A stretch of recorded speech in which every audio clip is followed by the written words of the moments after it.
ಸಾರಿ centre ಅದು. ಅಕ್ಕ ಮಾದೇವಿ ಸೀರೆನೇ ಹುಟ್ಟಿಲ್ಲ, ಆಕಿನ ಹೆಸ್ರ ಮ್ಯಾಗ ಅಕ್ಕ ಮಾದೇವಿ ಸಾರಿ ಸೆಂಟ್ರ್ ಅಂತ ಹಾಕ್ಯಾನ. ಆಮೇಲೆ ಇನ್ನೊಂದು ನೋಡಿದೆ, ಮಹಾತ್ಮ ಗಾಂಧೀಜಿ ಕಟಿಂಗ್ ಸಲೂನ್ ಅದು. ಗಾಂಧೀಜಿ ತೆರೆ ಕೂದಲೇ ಇಲ್ಲ, ಅವನ ಹೆಸ್ರ ಮ್ಯಾಗ ಇವ ಕಟಿಂಗ್ ಶಾಪ್ ಇಟ್ಟ. ಮಜೆ ಇಡ್ತಾರ ಹೆಸರುಗಳು ಏನ್ರಿ, ಯಾವಾಗಿಂದ ಮಜೆ ಇಡ್ತಾರಲ್ಲ. ಆದ್ರೆ ಇಲ್ಲೊಬ್ಬಂದ ಭಾಳ ಮಜೆ ಇಟ್ಟಿದ್ದ. ಬೋರ್ಡ್ ಜ್ಞಾನ ವೈರಾಗ್ಯದಿಂದ ಜೀವನ ಅಂತಕ್ಕಂಥ ಕಳೀತಿದ್ದು. ಭಾಳ ಭಕ್ತಿವಂತ ಮಗಳು. ಸ್ವತಃ ಪರಮಾತ್ಮನೇ ಯಾವ ಪಾರ್ವತಿನೇ ನೋಡಿ ಅಂದ ಕಣ್ಣೀರು ಹಾಕ್ಲಕತ್ತಾಳೆ. ಯಾಕೆ ಮಾತುಗಳನ್ನ ಹೇಳಕತ್ತೇನೆ ಎತ್ತುಕೊಂಡಂದ್ರೆ, ನೀವೇನು ಲಕ್ಷ್ಮಿ ಮೇಲೆ ಅಂದ ನಂಬಿಕೆ ಇಟ್ಟಿರಲ್ಲ, ಈ ಲಕ್ಷ್ಮಿ ನಮ್ಮನ್ನು ನೋಡಂಗಿಲ್ಲ ತಿಳ್ಕೊಳಕಂದ ಹೋಗ್ಬೇಡ್ರಿ ಏನ್ರಿ. ಅದಕ್ಕಾಗಿ ನಂದು ಹೇಳ್ತಾರೆ, ಬೆಳಗಿನ ಜಾವ ಯಾರು ಬ್ರಾಹ್ಮಿ ಮುಹೂರ್ತ ಒಳಗಿಂದ ಎದ್ದು ಏನ್ರಿ ಇಡೀ ಮನೆಯೆಲ್ಲ ಕುಡ್ದ ಸ್ವಚ್ಛ ಮಾಡಿ, ಯಾರ ಮನೆ ಮುಂದೆ ರಂಗೋಲಿ ಇರ್ತದಲ್ಲ, ಆ ರಂಗೋಲಿ ಯಾರ ಮನೆಗಿಂದ ಕಾಣ್ತದ ಆ ಮನೆಗಿಂದ ಲಕ್ಷ್ಮಿ ಬರ್ತಾಳೆ ಏನ್ರಿ. ಯಾರ ಮನೆ ಮುಂದೆ ಬೆಳಗಿನ ಜಾವದೊಳಗೆ ಏನ್ರಿ ರಂಗೋಲಿ ಯಾರ ಮನೆ ಮುಂದೆ ಕಾಣ್ತದ ಅವ್ರ ಮನೆಗಿಂದ ಲಕ್ಷ್ಮಿ ಬರ್ತಾಳೆ. ನಾವು ಏನು ಹೆಂಗದೀವಿ, ನಾವು ಏನದೀವಿ, ಇದು ಎಲ್ಲವನ್ನು ಕೂಡ ದೇವಾನುದೇವತೆಗಳನ್ನು ನೋಡ್ಕೊತಂದಾರೆ. ಹಂಗೆ ಇಲ್ಲಿ ಮಡಿಯಮ್ಮ ಅಂದ ಎಟ್ರು ಮಟ್ಟಿಗೆ ಅಂತ ಭಕ್ತಿ ಆದಳ ತರೋದನ್ನು ಯಾರು ನೋಡ್ತಾರೆ ಅಂತ ಕೇಳಿದ್ರೆ ಪಾರ್ವತಿ ನೋಡ್ತಾಳೆ. ಸ್ವತಃ ಇವಳನ್ನ ಕಣ್ಣೀರು ಹಾಕ್ತಕ್ಕಂಥದ್ದು ನೋಡಿ, ಸ್ವತಃ ಪಾರ್ವತಿನ ಕಣ್ಣೀರು ಹಾಕ್ಲಿಕ್ಕೆ ಅಂತೇಳಿ ಇವಳು ಬೇಡ್ಕೊಳ್ಳೋದು ನೋಡಿ. ಒಂದು ದಿವಸದಿಂದ ಪರಮಾತ್ಮನ ಹತ್ರವಾದ ಪಾರ್ವತಿ. ಯಾವಾಗಿಂದ ಪಾರ್ವತಿ ಕೇಳ್ತಾಳೆ, ಪರಮಾತ್ಮ ನಿನ್ನ ಮನಸ್ಸಿಂದ ಎಷ್ಟು ಕಟಕದ ಅಂದ್ಲು ನೋಡಿ. ಪಾರ್ವತಿ ಕಣ್ಣೀರು ಹಾಕುವಂಥದ್ದು ಕೇಳ್ತಾಳೆ, ಪರಮಾತ್ಮ ನಿನ್ನ ಮನಸ್ಸಂತಗಂದ ಎಷ್ಟು ಕಟಕದ ಹತ್ತುಕೊಳ್ಳೋದಕ್ಕೆ ಕೇಳೋದು. ಯಾಕೆ ಪಾರ್ವತಿ ಎಂದ. ಅವಾಗಿಂದ ಪಾರ್ವತಿ ಅಂತಾಳೆ, ನೋಡಲಿ ಭೂಲೋಕದೊಳಗೆ ಒಬ್ಬ ಮಡಿಯಮ್ಮ ಹತ್ತುಕೊಂಡ ನಮ್ಮಂಥ ಹೆಣ್ಣು ಮಗಳು ಏನ್ರಿ, ಕುಂತ್ರು ನಿನ್ನ ಧ್ಯಾನ, ನಿಂತರು ನಿನ್ನ ಧ್ಯಾನ, ದಾನ ಧರ್ಮ ಎಲ್ಲವನ್ನು ಕೂಡ ಮಾಡ್ಲಿಕ್ಕತ್ತಾಳೆ. ಆದ್ರೆ ಅವಳು ಏನು ಕೇಳಕತ್ತಾಳ, ನಿನ್ನಲ್ಲಿ ಆಸ್ತಿ ಕೇಳಲಿಲ್ಲ, ಬಂಗಾರ ಕೇಳಲಿಲ್ಲ, ಯಾವ ಒಡೆಯುವ ವಸ್ತುಗಳು ಕೂಡ ಕೇಳಿಲ್ಲ, ಒಂದೇ ಒಂದು ಮಗುವಿನನ್ನು ಕೊಡುವತ್ತು ಕೂಡ ಕೇಳಕತ್ತಾಳಲ್ಲ. ಯಾಕೆ ಕೊಡಬಾರ್ದು ನೀನು ಅಂತ ಕೇಳು. ಯಾಕೆ ಕೊಡಬಾರ್ದು, ಏನು ತಪ್ಪು ಮಾಡ್ಯಾಳೆ? 18 ವರ್ಷಗಳ ಪರಂತರವಾಗಿ ನಿನ್ನ ನೆನೆಸದೇ ಇರ್ತಕ್ಕಂಥ ದಿನನೇ ಇಲ್ಲ, ಅವಳು ನಿನ್ನಲ್ಲಿ ಬೇಡ್ಕೊಳ್ಳದೆ ಇರ್ತಕ್ಕಂಥ ದಿನನೇ ಇಲ್ಲ. ಇಷ್ಟೆಲ್ಲ ಭಕ್ತಿದಿಂದ ಬೇಡಕತ್ತಾಳೆ. ಯಾಕೆ ನೀವೊಂದು ಮಗುವಿನನ್ನು ಕೊಡಬಾರ್ದು ಒತ್ತಿ ಕೊಡಂದಾಗ ಏನ್ರಿ, ಯಾಕೆ ಕೊಡಬಾರ್ದು ಮಗುವಿನನ್ನು? ಯಾವಾಗಿಂದ ಪಾರ್ವತಿ ಅನ್ನೋದನ್ನು ಕೇಳಿ ಪರಮಾತ್ಮನಿಗಿನ ಒಂದು ಕ್ಷಣ ಕಣ್ಣಾಗಿಂದ ನೀರು ಬಂದು ಅದು ನೋಡೋದಕ್ಕೆ ಎಟ್ರ ಮಟ್ಟಿಗೆ ಭಕ್ತಿವಂತಳಾಗಿರ್ಬೇಕು. ಮಡಿಯಮ್ಮ ಎಟ್ರ ಮಟ್ಟಿಗೆ ಅಂದ ಭಕ್ತಿವಂತಳಾಗಿರ್ಬೇಕು. ಪಾರ್ವತಿ ಹೇಳುವುದನ್ನು ಕೇಳಿಂದ ಪರಮಾತ್ಮನ ಕಣ್ಣೊಳಗೆ ನೀರು ಬಂದು. ಯಾವಾಗಿಂದ ಪಾರ್ವತಿಗಂತಾನೆ ಪರಮಾತ್ಮ, ಪಾರ್ವತಿ ನೀ ಹೇಳ್ತಕ್ಕಂಥ ಮಾತಿಂದ ಸತ್ಯ ಇದೆ. ನಾನು ಅವಳು ಮಾಡ್ತಕ್ಕಂಥ ಭಕ್ತಿ, ಅವಳು ಮಾಡ್ತಕ್ಕಂಥ ದಾನ, ಅವಳು ಮಾಡ್ತಕ್ಕಂಥ ಧರ್ಮ ಕಾರ್ಯಗಳನ್ನು ನೋಡಿದ್ರೆ ಅವಳಿಗೊಂದು ಮಗುವಿನನ್ನು ಕೊಡಬೇಕು. ಆದ್ರೆ ಅವಳಿಗೆ ಜನ್ಮದೊಳಗಿಂದ ಮಕ್ಕಳ ಯೋಗ ಇಲ್ಲ ಅಂತ ನೋಡ್ರಿ. ಸ್ವತಃ ಪರಮಾತ್ಮನೇ ಹೇಳ್ತಾನೆ, ಅವಳಿಗೆ ಜನ್ಮದೊಳಗಿಂದ ಮಕ್ಕಳ ಯೋಗ ಇಲ್ಲ. ಅವಾಗಿಂದ ಪಾರ್ವತಿ ಕೇಳ್ತಾಳೆ, ಯಾಕೆ ಮಕ್ಕಳ ಯೋಗ ಇಲ್ಲ? ಅವಾಗಿಂದ ಪರಮಾತ್ಮ ಹೇಳ್ತಾನೆ, ಪಾರ್ವತಿ ಈ ಮಡಿಯಮ್ಮಳಿಗಂದ ಯಾಕೆ ಈ ಜನ್ಮದೊಳಗೆ ಮಕ್ಕಳು ಯೋಗ ಇಲ್ಲ ಅಂತ ತಿಳ್ಕೊಂಡ್ರೆ, ಹಿಂದಿನ ಜನ್ಮದೊಳಗೆ ಒಂದು ಮಗುವಿನನ್ನು ಕೊಲೆ ಮಾಡಿರ್ತಕ್ಕಂಥ ಪಾಪ ಇದೆ ನೋಡಿ. ತಲೆಯಾಗಿರಲಿ ನಿಮಗೆ, ಯಾಕೆ ಪುಣ್ಯ ಮಾಡಿರ್ತಿಕೊಂಡಂತೀವಿ ಅಂತಂದ್ರೆ, ಅವನು ಏನು ಹೇಳ್ತಾನೆ ಪರಮಾತ್ಮ ಏನ್ರಿ, ಈ ಜನ್ಮದೊಳಗಿಂದ ಮಡಿಯಮ್ಮಳಿಗಂದ ಮಕ್ಕಳು ಯೋಗ ಇಲ್ಲ. ಯಾಕಿಲ್ಲ ತಗೊಂಡ ಪಾರ್ವತಿ ಕೇಳಿದ್ರೆ, ಅವಳಿಗೆ ಈ ಜನ್ಮದೊಳಗಿಂದ ಭಕ್ತಿವಂತಳದಾಳೆ, ಈ ಜನ್ಮದೊಳಗಿಂದ ದಾನ ಧರ್ಮ ಮಾಡ್ತಾಳೆ. ಆದ್ರೆ ಅವಳಿಗೆ ಯಾಕಿಲ್ಲ ತಗೊಂಡು ಕೇಳಿದ್ರೆ, ಹಿಂದಿನ ಜನ್ಮದೊಳಗೆ ಒಂದು ಮಗುವಿನನ್ನು ಕೊಲೆ ಮಾಡ್ಯಾಳ. ಆ ಕೊಲೆ ಮಾಡಿರ್ತಕ್ಕಂಥ ಪಾಪಕ್ಕಾಗಿ ಈ ಜನ್ಮದೊಳಗಿಂದ ಅವಳಿಗೆ ಮಕ್ಕಳ ಯೋಗ ಇಲ್ಲ. ಅದಕ್ಕಾಗಿ ಅಂತ ನಿಜಗುಣ ಶಿವಗುಳದ ಏನು ಹೇಳ್ತಾರ, ಪ್ರತಿಯೊಬ್ಬ ಜೀವಿನೂ ಕೂಡ ಇದೊಂದು ತಲೆಗಿಟ್ಟುವರು ನಿಮ್ಗೆ ಏನ್ರಿ, ತಾಯಿ ಗರ್ಭದೊಳಗಿಂದ ಇದ್ದಾಗ 8ನೇ ತಿಂಗಳದ ಒಳಗೆ ಏನ್ರಿ, ಒಂದು ಕಡೆಗಿಂದ ಬ್ರಹ್ಮ ಬೆಟ್ಟಕ್ಕನ, ಇನ್ನೊಂದು ಕಡೆಗಿಂದ ಶಿವ ಬೆಟ್ಟಕ್ಕ ನಿಮಗೆ ಏನ್ರಿ. ನಾವು ಯಾರು ಸುಮ್ಮನೆ ಹಂಗೆ ಬಂದಿರ್ತಕ್ಕಂಥವ್ರು ಅಲ್ಲ ಇಲ್ಲಿ ಏನ್ರಿ. ನಾವು ಯಾರು ಬಂದಿರ್ತಕ್ಕಂಥವ್ರು ಅಲ್ಲ ಇಲ್ಲಿ ಭೂಮಿಗೆ. ಸುಮ್ಮನೆ ಬಂದಿವಿ ಅಂತ ತಿಳ್ಕೊಂಡ್ರಿ ನೀವು, ಏನೋ ಬಂದೀವಿ ಏನ್ರಿ, ಏನೋ ಹುಟ್ಟಿದ್ವಿ ಅಂತ ತಿಳ್ಕೊಂಡ್ರೆ ಅದು ಜೀವನ ಅಲ್ಲ. ನಾವೆಲ್ಲರೂ ಕೂಡ ಪರಮಾತ್ಮನಿಗೆ ಒಂದು ಕಡೆಗೆ ಪರಮಾತ್ಮನಿಗೆ ಒಂದು ಮಾತು ಕೊಟ್ಟು ಬಂದೀವಿ, ಇನ್ನೊಂದು ಕಡೆಗಿಂದ ಬ್ರಹ್ಮ 8ನೇ ತಿಂಗಳದೊಳಗೇ ನಮ್ಮ ಹಣಿ ಮೇಲಿಂದ ನಾವು ಹಿಂದೆ ಮಾಡಿರ್ತಕ್ಕಂಥ ಪಾಪಗಳನ್ನು, ಹಿಂದಿನ ಜನ್ಮದೊಳಗೆ ಮಾಡಿರ್ತಕ್ಕಂಥ ಪುಣ್ಯಗಳನ್ನು ಈ ಜನ್ಮದೊಳಗಿಂದ ಹಣಿ ಮೇಗಿಂದ ಬರೆದು ಕಳಿಸ್ತಾ. ಬಹುಶಃ ನಿಮ್ಮ ತಿಳಿಯಂಗಿಂದ ಹೇಳಬೇಕಂತ ನಮ್ಮ ಬಿಜಾಪುರ ಜಿಲ್ಲಾದಾಗ ಸೆಟಿಕೆವು ಬರಿತಾಳ ಹತ್ತುಕೊಂಡಂತ. ಸೆಟಿಕೆವು ಬರೆಯಂಗಿಲ್ಲ. ನಮ್ಮ ಶಾಸ್ತ್ರದೊಳಗಿಂದ ಇದು ಬ್ರಹ್ಮಲಿಖಿತ ಹತ್ತುಕೊಂಡು ಕರೀತಾರೆ. ಶಾಸ್ತ್ರದೊಳಗಿಂದ ಇದಕ್ಕೆ ಪ್ರಾರಬ್ಧದ ಕರ್ಮ ಹತ್ತುಕೊಂಡ ಕರೀತಾರ. ಪ್ರಾರಬ್ಧದ ಕರ್ಮ ಹತ್ತುಕೊಂಡಂದ್ರೆ ನಾವು ಹಿಂದಿನ ಜನ್ಮದೊಳಗಿಂದ ಮಾಡಿರ್ತಕ್ಕಂಥ ಕರ್ಮಗಳನ್ನು ಈ ಜನ್ಮದೊಳಗಿಂದ ನಾವು ಉಂಡೇ ಹೋಗಬೇಕೆ ಹೊರತಾಗಿ ಉಳ್ಳಾರ್ದನ್ನ ಯಾರಿಂದಲೂ ಕೂಡ ಹೋಗೋಕ್ಕಾಗಲ್ಲ. ನಾವೇನು ಪಾಪ ಮಾಡೀವಿ ಅದನ್ನು ಗಳದೇ ಹೋಗ್ಬೇಕು.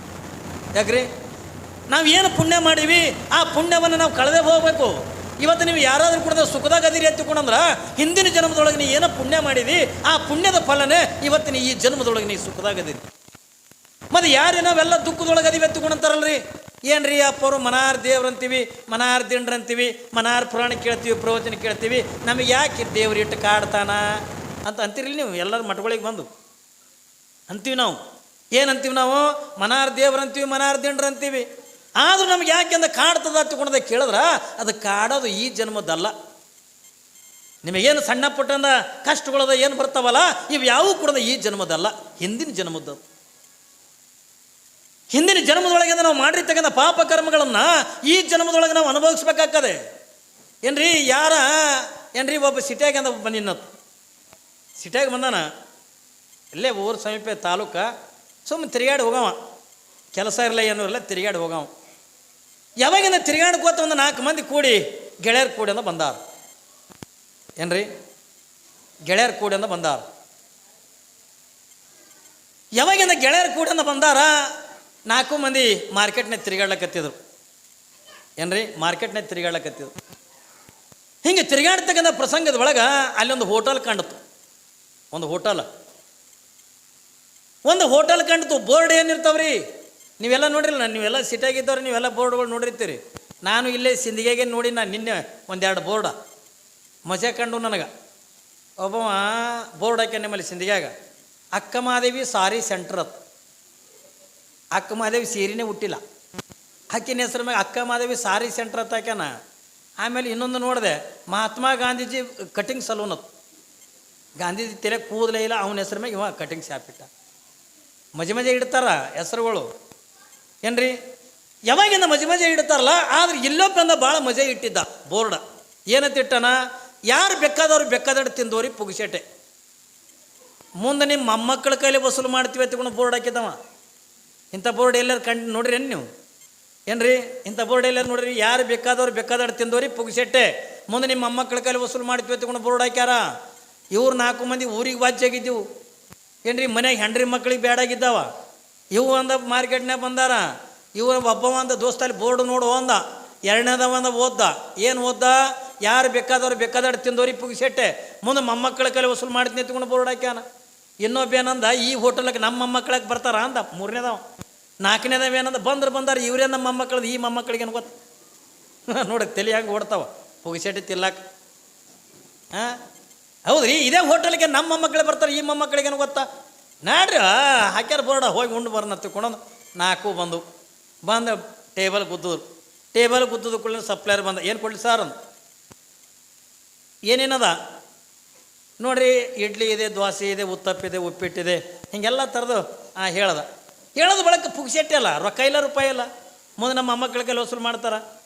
ಯಾವಾಗ ಇವ್ರು ಏನಂದ್ರೆ ಪುಗ್ಸೆಟ್ಟೆ ಅಂದಾಗ ನಿನ್ನ ಹೋಟೆಲ್ ಏನೇನು ಮಾಡಿದೆ ಎಲ್ಲ 4 ಪ್ಲೇಟ್ ತೊಂಬ. 4 ಪ್ಲೇಟ್ ತಂದಿಟ್ಟ. ಏಡು ತಿಂತದ್ರೆ ಮನುಷ್ಯ ಸುಮ್ಮ ಹಪ್ಪಿತನ ಮಾಡ್ತದೆ, ನೀಡು ಸುಳಾಗ ಏಡು ತಿಂತದ, ಹೊಟ್ಟೆ ಹಿಡ್ದಟ್ಟೆ ತಿನ್ಬೇಕಲ್ರಿ.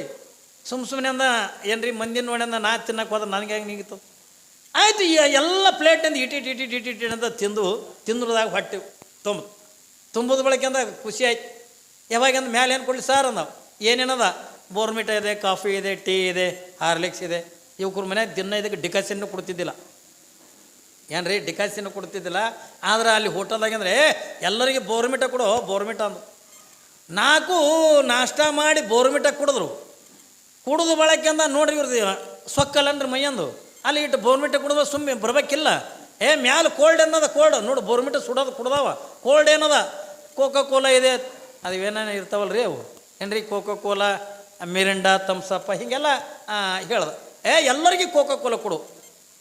ಏನ್ರಿ ಬೋರ್ಮಿಟ ಕುಡ್ದು ಮ್ಯಾಲೆ ಕೋಕೋ ಕೋಲಾ ಕುಡ್ದು ಅಲ್ಲಿ ಟೇಬಲ್ ಮೇಲೆ ಸೋಪ್ ಇಟ್ಟಿದ್ದ. ಹಿಂಗೆ ಸೋಪ್ ಮನೆಗಾದ್ರೆ ಈಸಿ ಹಾಕೋತಿದ್ರು. ಹೋಟೆಲ್ ಪುಗ್ಸೆಟ್ಟೆ ಇಟ್ಟು ಹಿಡ್ಕೊಂಡು ಅಂದ್ರೆ ಹಿಂಗೆ ಕೆಂಪು ಮಂಗೆಗಳು ಗಂಟೆಲ್ಲ ಬಾರಿ ಬೀಜ ಹಿಡ್ದಿರ್ತಾವಲ್ಲ, ಹಂಗೆ ಈಸು ಸೊಂಡ ಹಿಡ್ಕೊಂಡು ಎದ್ದು ನಡೆದಿದ್ದು.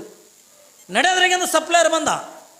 ಯಾವಾಗಿಂದ ಸಪ್ಲೈಯರ್ ಬಂದಂದ ಬಿಲ್ ಕೊಟ್ಟ 3200 ರೂಪಾಯಿ ಬಿಲ್ಲ. ಅವೊಂದು ಒಬ್ಬ ಮಗನ ಕುಡ್ಲೇನೋ ಒಂದು ಕಪಾಳಕ್ಕಂದ ಸಪ್ಲೈಯರ್ಗೆ. ಯಾಕೆ ರೀ ಸರ್ ಅಂದ. ಮಗನ ಬೋರ್ಡ್ ಏನಂತ ಹಾಕಿದಿ, ಯಾರು ಬೇಕಾದವ್ರು ತಿಂದವ್ರಿಗೆ ಪುಗ್ಸೆಟ್ಟೆ, ಮುಂದೆ ನಿಮ್ಮ ಮೊಮ್ಮಕ್ಕಳ ಕೈಲಿ ವಸೂಲು ಮಾಡ್ತೀವಿ ಬೋರ್ಡ್ ಹಾಕಿದಿಲ್ಲ. ಹೌದು ಹಾಕ್ಯಾದ್ರಿ. ಮತ್ತು ಈ ಬಿಲ್ ನಿನಗೆ ನಮಗೆ ಕೊಡ್ಲಕ್ಕೆ ಬಂದಿದೆ. ಆಗ ಸರ್ ನೀವು ತಪ್ಪು ತಿಳ್ಕೊಂಡ್ರಿ, ಇದು ಬಿಲ್ಲ ನೀವು ತಿಂದಿದ್ದಕ್ಕಲ್ಲ, ಹಿಂದೆ ನಿಮ್ಮ ಮುತ್ತೆಗಳು ತಿಂದು ಹೋಗಿದ್ರು, ಈಗ ಮೊಮ್ಮಕ್ಕಳು ಬಂದಿರಿ ತೀರ್ಸೋರಿ ಅನ್ನತ್ತಾವ. ಏನ್ರಿ ಹಿಂದೆ ನಿಮ್ಮ ಮುತ್ತೆಗಳು ಬಂದು ತಿಂದು ಹೋಗಿದ್ರಿ, ಮೊಮ್ಮಕ್ಕಳು ಬಂದಿರಿ ತೀರ್ಸೋರಿ ಅನ್ನತ್ತ. ಇವೆಲ್ಲ ಕಷ್ಟಗಳು ಇವೆಲ್ಲ ಏನದವಲ್ಲ, ಇವು ಈ ಜನ್ಮದಲ್ಲ, ಹಿಂದಿನ ಜನ್ಮದಿಂದ ಪಾಪ ಕರ್ಮಗಳಿಗೆ ಅನುಗುಣವಾಗಿ ನಾವೆಲ್ಲ ಈ ಕಷ್ಟಗಳನ್ನು ಅನುಭವಿಸ್ಬೇಕಾಗ್ತದೆ. ಹಣೆಯ ಮಧ್ಯದಲ್ಲಿ ಬರೆದ ಬ್ರಹ್ಮ ಬರಹವ ತಪ್ಪಿಸಲು ಸಾಧ್ಯವಿಲ್ಲ ಯಾವ ಮಾನವ.